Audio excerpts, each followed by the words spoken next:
Boy, oh boy, how many Bill Maher videos has it been the last week? And really the last 4 days or so. I'm releasing one after another, and you might be thinking to yourself, I mean, geez, how many shows is Bill Maher doing? How many interactions could there be? But all of this Bill Maher content actually comes from a single segment. It seems as though the worst decision Bill Maher ever did was invite Batia Ungar-Sargon to his show, this woman, because she absolutely mopped the floor with him. And here's another clip to discuss, another clip that totally exposes Bill Maher for the uninformed talking head that he is. We've got some stuff to get into, so let's roll the tape. Alright folks, well this clip falls right in line with my criticism of Bill Maher. He is hopelessly uninformed. I mean, absolutely no idea. He's simply paid to look and sound smart and snarky, given the talking points, and he just reads them.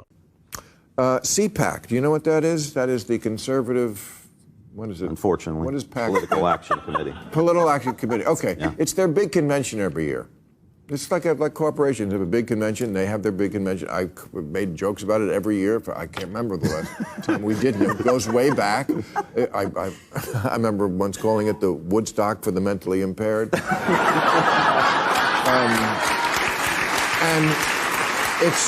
but in years past, it was like the most conservative commentators and senators and governors and. Okay, this year, there's a guy, I've heard this name, I don't know who he is, Jack Prozobic. He's doing sort of like a roundtable discussion, you know, it's a convention, they have these things. This is a quote, "Welcome to the end of democracy. We are here to overthrow it completely. We didn't get all the way there on January 6th, but we will endeavor to get rid of it." Am I missing an irony here? Am I missing a joke? Or is it, as it seems now, they are saying the quiet part out loud? Yeah. That they are not. This is CPAC. This is their big, this is Republican, conservative, their big convention. And you have a guy like this and the crowd is loving it. Welcome to the end of democracy. We're here to overthrow it. January 6th was good. Now we're going to finish the job. Thoughts? It's scary. Thoughts on that? Bill, that was a joke about Trump making a joke about being a dictator day one in office. That is an ironic take on how the liberal media that was my question. Am I missing the irony? Conservatives, I think so. Yes, it's a joke. Really? But, yeah, and I think more to the point. To you, Bill, and to keep your day job, Jack. Now, for those of you guys who don't know the context behind what he's talking about, you might be a little confused. The clip that he was referring to was this one with Jack Posobiec, obviously satirical, saying this, I believe, at CPAC not too long ago. All right, welcome. I just wanted to say, welcome to the end of democracy. We're here to overthrow it completely. We didn't get all the way there on January 6th, but we will endeavor to get rid of it and replace it with this right here. We'll replace it with this right here. Amen. That's right, because all glory is not to government, all glory to God.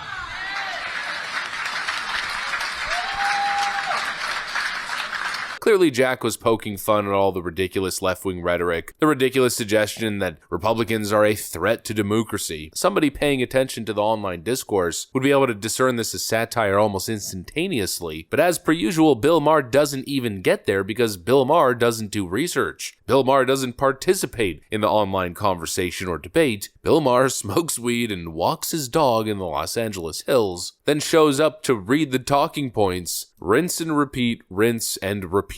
And of course, most of the time, his guests are carefully curated, carefully picked to just go along with the approved talking points. As you saw from the other clown participating in the roundtable discussion, simply accepting the headline as Bill Maher presented it without question. But this time, Bill Maher screwed up because he actually invited somebody who pays attention and, most importantly, somebody who has the ability to critically think and not just buy the story being pushed by the headline. Bill gets immediately fact-checked, once again showcasing to the world that he isn't who he thinks he is. Let's once again flash back to the clip that we did previously. Bill. Okay.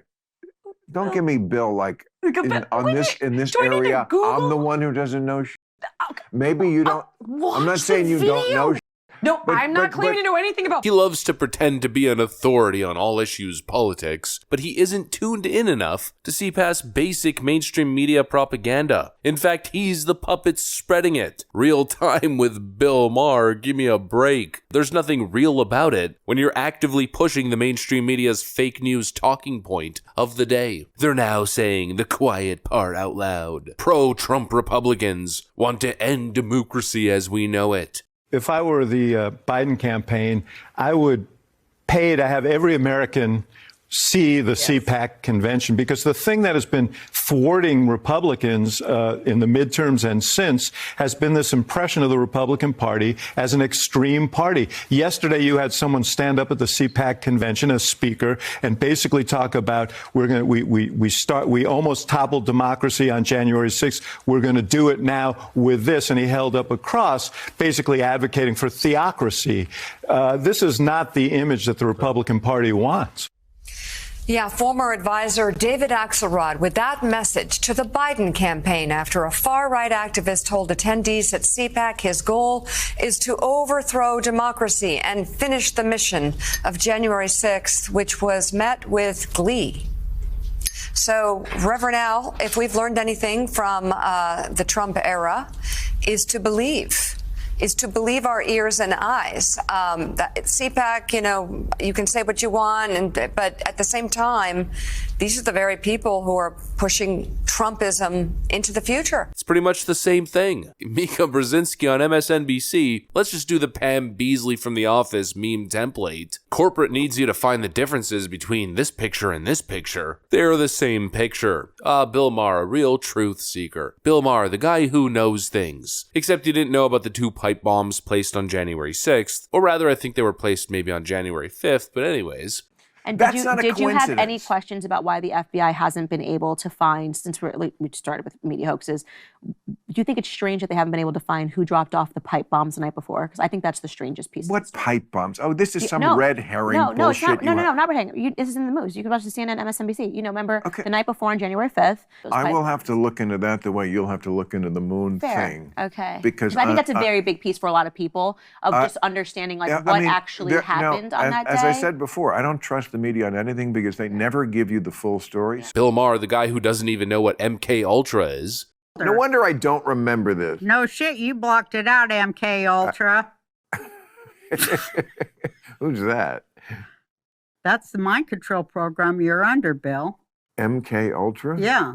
So who's Klaus Schwab? The head of the WEF. What's that?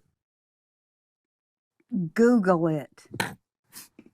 This guy's an authority on absolute jack squat. What an absolute puppet. Anyways, that's what I got for you guys. Hopefully you enjoyed it. If you did, make sure to leave a like and possibly subscribe. Thanks for watching, and I'll see you on the next one.